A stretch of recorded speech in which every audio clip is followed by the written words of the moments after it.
नमस्कार, आप देख रहे हैं अपना बिहार। मैं हूं आपके साथ विभा उपाध्याय और बुलेटिन की शुरुआत इस वक्त बड़ी खबर के साथ। खबर पटना से, जहां पुलिस मुख्यालय में हाई लेवल मीटिंग इस वक्त हो जीती हुई। डीजीपी एसके सिंघल की अध्यक्षता में यह मीटिंग इस वक्त हो रही है।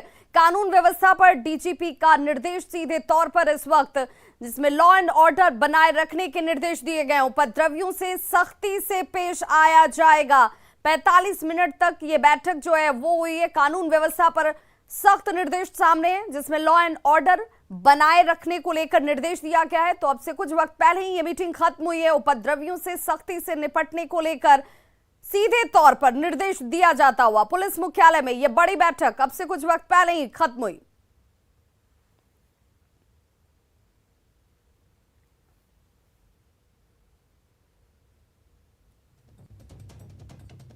भारत बंद के अवसर पर हम लोगों ने एलेबोरेट और डिटेल सिक्योरिटी प्लान बनाया हुआ है। लेयर्ड पेट्रोलिंग की जा रही है। क्यूआरटी बल जगह जगह प्रतिस्थापित किए गए हैं। स्टैटिक बलों की भी प्रतिनियुक्ति की गई है। केंद्रीय अर्धसैनिक बलों के अलावा बिहार राज्य की पुलिस बल, महिला पुलिस बल, उसके अलावा जो हमारे विशेष सशस्त्र पुलिस है उसके जवानों को भी तैनात किया गया। अभी तक स्थिति पूरी तरह शांतिपूर्ण है।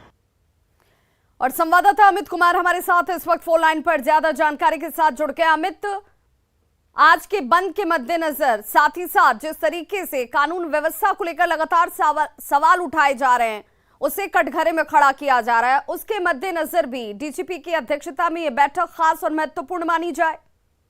बिल्कुल, देखिए, जिस तरह से लगातार पिछले 3 दिनों के दौरान जो उपद्रव हुए, चाहे पटना की बात करें, दूसरे जिलों की बात करें, समस्तीपुर की बात करें, सभी जगहों पे उपद्रवियों ने जिस तरह से कानून व्यवस्था को खुले तौर पे अपने हाथों में लिया और जम करके उत्पात मचाया, उसके बाद सवाल उठने लाजमी थे, सवाल उठे भी।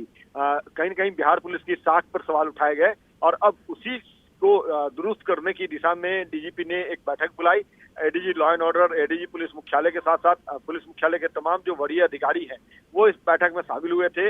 जिलों के एसपी के साथ भी जो वीडियो कॉन्फ्रेंस के माध्यम से संवाद किया डीजीपी ने, और सख्त कड़े शब्दों में डीजीपी ने तल्ख शब्दों में कहा कि कानून व्यवस्था किसी तरह से उसे कोई तोड़े नहीं, अगर तोड़ता है तो उसके खिलाफ तुरंत फौरन जो है कड़ी कार्रवाई की जाए, निर्देश जारी किए हैं। और कहीं न कहीं उन निर्देशों का इस तरह से इम्प्लीमेंट हो रहा है, इसके मुआयना करने के लिए खुद डीजीपी जो है वो पटना के सड़कों पे निकले हैं। थोड़ी देर पहले डाकबंगला चौराहा होते हुए एग्जिस्टन रोड हो करके वो अभी अमित, लेकिन हमने वो तस्वीर भी देखी थी जब उपद्रव के अगले दिन खुद पटना स्टेशन पहुंचे हुए थे डीजीपी साहब। जब मीडिया उनसे सवाल पूछ रही थी तो मीडिया के सवालों का जवाब देने से इनकार कर दिया उन्होंने। कानून व्यवस्था के मद्देनजर पुलिस कहां थी जब राजधानी के साथ साथ बिहार के शहर जल रहे थे, ट्रेनों में आग लगाई जा रही थी, सरकारी संपत्ति को तोड़ा जा रहा था?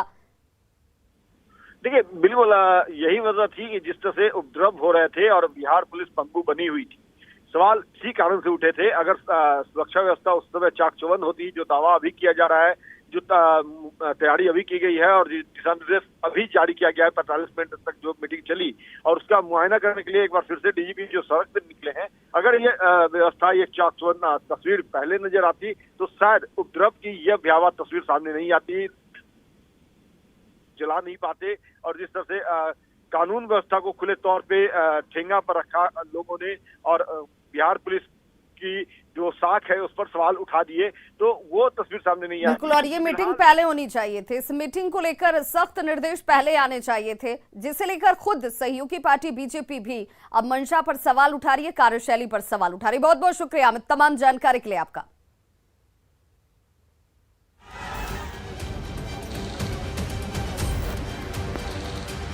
जो हमारे साथ अग्निवीर स्कीम में जुड़ना चाहता है, ना ही किसी तोड़फोड़ में हिस्सा लिया। तो केंद्र सरकार की अग्निपथ योजना के खिलाफ विपक्षी दलों ने आज भारत बंद बुलाया है, लेकिन इस बंद को पब्लिक का कोई प्रॉपर रिस्पांस नहीं मिल रहा।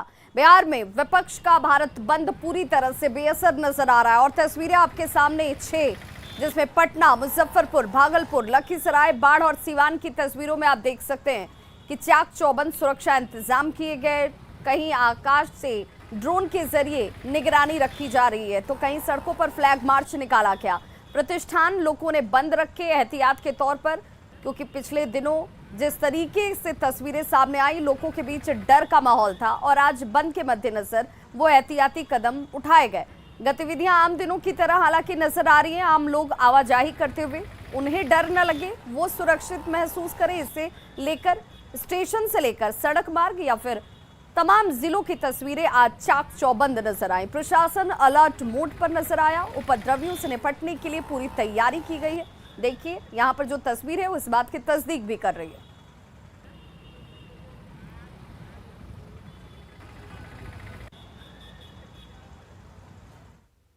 अग्निपथ योजना के विरोध में पटना में छात्र संगठनों ने विरोध मार्च निकाला। विरोध प्रदर्शन के दौरान बवाल को रोकने के लिए भारी संख्या में पुलिस के जवान मौके पर मौजूद रहे। विरोध मार्च में शामिल युवाओं ने इस योजना के विरोध में नारेबाजी की और केंद्र सरकार ने इसे वापस लेने से साफ इनकार कर दिया है। ये बात सीधे तौर पर कल प्रेस कॉन्फ्रेंस के दौरान सेना के प्रमुख की तरफ से रख दिया गया कि यह संभव ही नहीं है कि योजना को वापस किया जाए, क्योंकि उद्देश्य यही है कि हमारी सेना यंग हो, युवा हो और उसी युवा जोश को बढ़ाने के लिए यह कदम उठाया गया है। बहुत ही खतरनाक है यह अग्निपथ योजना और इसके खिलाफ नौजवान सड़कों पर हैं और हम सब इनके समर्थन में हैं और देश की सरकार को इसको वापस करना चाहिए। अगर नहीं करेगा तो देश का भविष्य अब नहीं बचने वाला है। तो सेना बहाली में अग्निपथ योजना के विरोध में छात्र संगठनों के भारत बंद विरोध को देखते हुए राजधानी पटना में सुरक्षा व्यवस्था चौकस नजर आ रही है। बवाल को देखते हुए भिखना पहाड़ी इलाके की बात कर लीजिए। यहां पर आपको हर तरफ पुलिस वाहन नजर आ जाएंगे, पुलिस कर्मियों की मौजूदगी नजर आ जाएगी। कई थानों के पुलिस इलाके में विधि व्यवस्था को कायम करने के लिए तैनात है। पुलिस अधिकारी हालात पर नजर बनाए हुए और इसी हालात का जायजा लिया हमारे सहयोगी धर्मेंद्र ने। छात्र संगठनों के प्रदर्शन को देखते हुए पुलिस व्यवस्था पूरी तरह से चुस्त दुरुस्त रखी गई है। छात्र संगठनों के द्वारा आज भिखना पहाड़ी से पटना विश्वविद्यालय तक मार्च निकालने का कार्यक्रम है, क्योंकि बिहार बंद के दौरान कुछ छात्र नेताओं की गिरफ्तारी की गई थी, जिसके विरोध में आज यहां से लोग छात्र प्रदर्शन करेंगे और पटना विश्वविद्यालय तक जाएंगे। लेकिन पुलिस ने चुस्त दुरुस्त व्यवस्था रखी है कि छात्रों का प्रदर्शन यहां से नहीं हो और इसके लिए छात्र यहां पर पहुंचे नहीं। पूरी तरह से व्यवस्था, जो सुरक्षा व्यवस्था दुरुस्त रखी गई है। कई थानों की टीम यहां है, पुलिस अधिकारी हैं जो कि ये सुनिश्चित कर रहे हैं कि सुरक्षा व्यवस्था पूरी तरह से मुस्तैद है। कोई भी प्रदर्शनकारी यहां नहीं पहुंचे, प्रदर्शन नहीं हो और भारत बंद की जो कोशिशें हैं और जो उपद्रवी तत्व हैं उस पर पूरी तरह से लगाम लगाने के लिए पुलिस चुस्त और दुरुस्त है। न्यूज़ 18 के लिए पटना से धर्मेंद्र कुमार।